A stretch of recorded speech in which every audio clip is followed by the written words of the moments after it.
ஜூலை மாதம் 17ஆம் தேதி வெள்ளிக்கிழமை, ஆடி 1. ஆடி மாதம் அப்படின்னாலே தேவர்களுக்கு இரவு பொழுது ஆரம்பிக்குது அப்படின்னு பார்த்துருக்கோம்.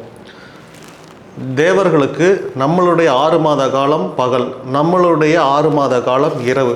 அப்படியேனால் நம்மளுடைய ஒரு வருடம் என்பது தேவலோகத்தில் ஒரு நாள் அப்படின்னு அர்த்தம். இப்போ அவங்களுக்கு ஆடி மாதத்திலிருந்து மார்கழி மாதம் வரைக்கும் இரவு. இரவு பொழுது அப்படின்னா சூரியனுடைய ஒளி தேவலோகத்தின் மீது படாது. இந்த இரவு நேரத்தில் ஆண் தெய்வங்கள் எல்லாமே பெண் தெய்வங்களுக்கு இன்சார்ஜ் கொடுத்துருவாங்க. இப்போது ஆடி மாதம் எல்லா அம்மன் கோவிலும் வெகு விமர்சையாக நடத்தப்படும். இதெல்லாம் பூஜைகள்லாம் ஏன் பண்ணுறோம்? ஆடி மாதம் எல்லா அம்மன் கோவிலும் கூழ் ஊற்றுவோம், இனி எல்லா அம்மன் கோவிலும் நீ நோம்பி தான். இது எதற்காக பண்ணுறோம் அப்படின்னா, இப்போ தான் பெண் தெய்வங்களுக்கு சக்தி கொடுக்குறோம், அவ்வளோதான். நீங்கள் உங்கள் வீட்டில் சின்ன குழந்தை இருந்தால் கூட அந்த குழந்தைக்கு அம்பாள் மாதிரி வேஷம் போட்டு அந்த குழந்தை காலில் விழுந்து நீங்கள் ஆசீர்வாதம் வாங்கினா கூட உங்களுடைய முன்ஜென்ம பாவ வினைகள் நிச்சயமாக தீரும். நீங்கள் யார் காலில் விழுந்தாலும் அதற்கான நற்பலன் நிச்சயமாக உங்களுக்கு கிடைக்கும். நீங்கள் ஆடி வெள்ளிக்கிழமை அன்னைக்கு நீங்கள் நேரமே எழுந்திரிச்சு குளித்து 2 குத்து விளக்கு வச்சு அம்பாள், ஏதாவது ஒரு அம்பாள், மதுரை மீனாட்சி, ஏதாவது ஒரு படம் வச்சு ஒரு பெண்களுக்கு தேவையான சுமங்கலி பெண்கள் மஞ்சள் கயிறு, குங்குமம், கண்ணாடி வளையல், அவங்களுக்கு பிடிச்ச ஏதாவது ஒரு ப்ளஸ் பிட்டு, இல்லைன்னா ஒரு சாரீ, இல்லை ஒரு குழந்தைகளுக்கான வஸ்திரம், இது எதுனாலும் சரி படையல் வச்சு அம்பாளை இந்த ஒரு மாதம் முழுக்க எனக்கு நீங்கள் சக்தி கொடுங்க அப்படின்னு கேட்டிங்கன்னா, பெண் தெய்வம் இப்போ யார் முதல்ல பூஜை பண்ணுறீங்களோ அவங்களுக்கு சக்தியை அள்ளி கொடுத்துருவாங்க. இது உண்மை. இந்த அடுத்த 6 மாதமும் நீங்கள் பெண் தெய்வங்களை வழிபாடு பண்ணுவது மிகச்சிறந்தது. இது தட்சிணாயனம் அப்படிம்பாங்க. உத்தராயணம் அப்படின்னா, உத்தர்னா வடக்குன்னு அர்த்தம், தட்சிணாயனம் அப்படின்னா தெற்கு நோக்கிய பயணம் அப்படின்னு அர்த்தம். வடக்கில் இருந்து தெற்கு நோக்கி இப்போ பறக்குது. கடகத்தில் இருந்து மகரம் வரைக்கும் இப்போ வரப்போகிறாங்க. இந்த 6 மாத காலம் நேர் 180 டிகிரியில் இருப்பாங்க. இந்த 6 மாத காலம் இரவு பொழுது. மார்கழி மாதம் பார்த்திங்க அப்படின்னா பஜனை பாடுவோம். இந்த பஜனை எதுக்காக அப்படின்னா, தூங்கிட்டு இருக்கிற தேவர்களை எழுப்புறோம், எந்திரிச்சுக்கோங்க, விடிய போகுது, எந்திரிங்க அப்படிம்பாங்க. நாம் இங்கே பாடுற இந்த பஜனை பாட்டு அங்கே பெருமாளுக்கு கேட்குமா, அவர் எழுந்திரிச்சுக்குவாராம். அவர் எழுந்திரிச்சு, இது நம்மளுடைய ஐதீகம். அதனால தான் மார்கழி மாதம் பஜனை பாடுறோம். மார்கழின்னு இல்லை, இந்த ஆடியிலேருந்து இப்போ பார்த்தீங்கன்னா இது அம்மன் கோயில் திருவிழாக்கள் தான். ஆடி முடிஞ்சு ஆவணி மாதம் அடுத்து உங்களுக்கு நிறைய பண்டிகைகள் வரும். கோகுல அஷ்டமி வரும், விநாயகர் சதுர்த்தி வரும், அடுத்து புரட்டாசி மாதம். புரட்டாசி மாதமும் பார்த்தீங்க அப்படின்னா நீங்கள் பெருமாள் கும்பிட்றவங்கெல்லாம் புரட்டாசி கண்டிப்பாக பிடிப்பீங்க. அடுத்து ஐப்பசி பார்த்திங்கன்னா தீபாவளி பண்டிகை வரும், கந்த சஷ்டி விரதமெல்லாம் இருப்பாங்க. கார்த்திகை தீபம் வரும். மார்கழி, ஆருத்ரா தரிசனம், வைகுண்ட ஏகாதசி, இது எல்லாமே தொடர்ந்து இனி 6 மாத காலங்களும் ஒவ்வொன்றும். இதில் புரட்டாசி பார்த்திங்க அப்படின்னா மகாலய அமாவாசை அப்படின்னா 2 அமாவாசைகள் மிகச்சிறந்தது. ஒன்று ஆடி அமாவாசை, அடுத்து மகாலய அமாவாசை. அதுக்கெல்லாம் இனி இந்த அமாவாசை மட்டும் தயவு செஞ்சு மிஸ் பண்ணிடாதீங்க. உங்கள் முன்னோர்களுக்கு திதி தர்ப்பணம் கொடுப்பதற்கும் இது முடியல அப்படின்னா பொறி வாங்கிடுங்க. ஒரு மூட்டை பொறி வாங்கி ஆற்றுல இருக்கக்கூடிய மீன்களுக்கு போய் இறைச்சிட்டு வந்துடுங்க. அட்லீஸ்ட் ஒரு 10 பாக்கெட் பொரியாவது மீன்களுக்கு இறைச்சிட்டு வாங்க. எதுவுமே செய்ய முடியலன்னா இதையாவது செய்யுங்க, மிகச்சிறந்த மாற்றம் நடக்கும். ஆடி அமாவாசை, மகாலய புரட்டாசி அமாவாசை, தை அமாவாசை, இந்த 3 அமாவாசை நீங்கள் கம்பல்சரி உங்கள் முன்னோர்களுக்கு உங்களுடைய கடமையை நீங்கள் செய்யணும். இப்படி செஞ்சிட்டிங்கன்னா நிச்சயமாக உங்களுக்கு அவர்களுடைய சக்தி கிடைக்கும். இவங்க எல்லாம் எதுக்காக பண்ணுற அல்டிமேட் இந்த கடவுள் வழிபாடு என்ன பண்ணால், ஒன்று நான் கடவுளை நமஸ்காரம் பண்ணி அவர்கிட்ட இருந்து சக்தி வாங்குறேன், இல்லை என் முன்னோர்களை நமஸ்காரம் பண்ணி அவர்கிட்ட இருந்து சக்தி வாங்குறேன்.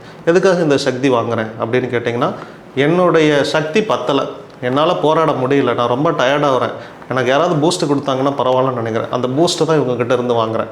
நான் எனக்கு பேட்டரி லோவாகிடுச்சு, நான் அவ்வளோதான், நான் கொஞ்சம் நேரத்தில் ஷட் டவுன் ஆக போகுது, அப்போ இவங்ககிட்ட இருந்து நான் சார்ஜ் போட்டுக்க போகிறேன், அப்போ எனக்கு சக்தி கிடச்சிடும், வாடா பார்த்துக்கலாம் அப்படின்னு சொல்லிட்டு பிரச்சனையை எதிர்கொண்டு இப்போ நிற்க போகிறேன். ஒரு உத்வேகம் எனக்கு கிடைக்குது.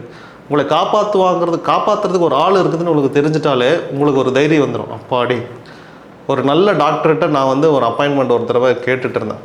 அந்த நல்ல டாக்டர் கிடைச்ச உடனே எனக்கு பாதி வியாதி சரியான மாதிரி நான் நம்பினேன்.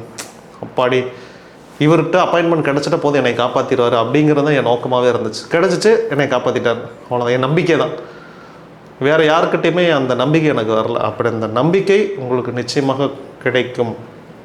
அதனால் இந்த அடுத்த 6 மாதங்கள் நீங்கள் வழிபாடு பண்ணுங்கள். தேவலோகம்னு ஒன்று இருக்குது இல்லையா, அது எப்படி இருக்கும்? இப்போ நம்மளுடைய டைம் இப்போ கடவுளால் வந்து எனக்கு நடந்த பாஸ்ட் டென்ஸ் எல்லாம் மாற்ற முடியுமா அப்படின்னு சொல்லி ஒரு கேள்வி கேட்டாங்க. கடந்த ஒரு 10 நாளைக்கு முன்னாடி ஒரு விஷயத்தை சிசிடிவியில் ஃபுட்டேஜ் நான் ரெக்கவரி பண்ணுறேன். அப்போ நான் கேட்குறேன், இது நடந்து எத்தனை நாள் ஆச்சு அப்படின்னு கேட்குறேன். அவங்க ஒரு 10 நாள் அப்படிங்கிறாங்க. 10 நாள் சிசிடிவி ஃபுட்டேஜுக்கு முன்னாடி போய் இப்படியெல்லாம் நடந்துச்சா அப்படின்னு சொல்லிட்டு பார்க்குறேன். பார்த்துட்டு நான் முடிவு எடுத்துட்டேன், ஆமாம் இப்படி நடந்திருக்குது அப்படின்னு சொல்லிட்டு.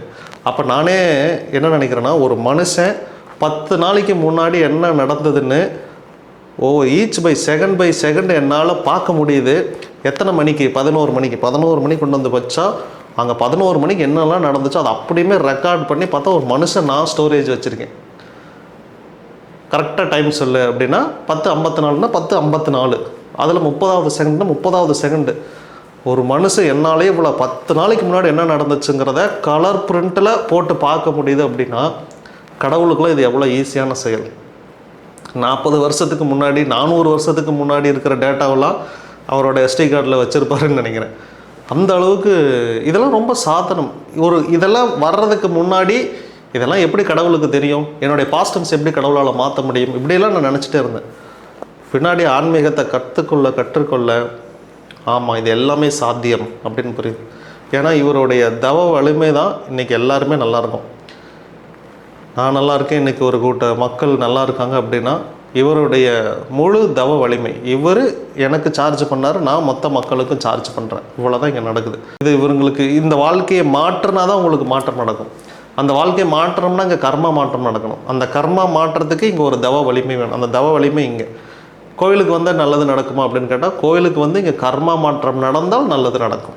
இதுதான் அல்டிமேட். எல்லா விஷயமும் கர்மாவோட தான் போய் கனெக்ட் ஆகும். அப்போ நீங்கள் கடவுள் வழிபாடு எப்படியெல்லாம் பண்ணணும்னு தெரிஞ்சு வச்சா மட்டும்தான் இதை பண்ண முடியும்.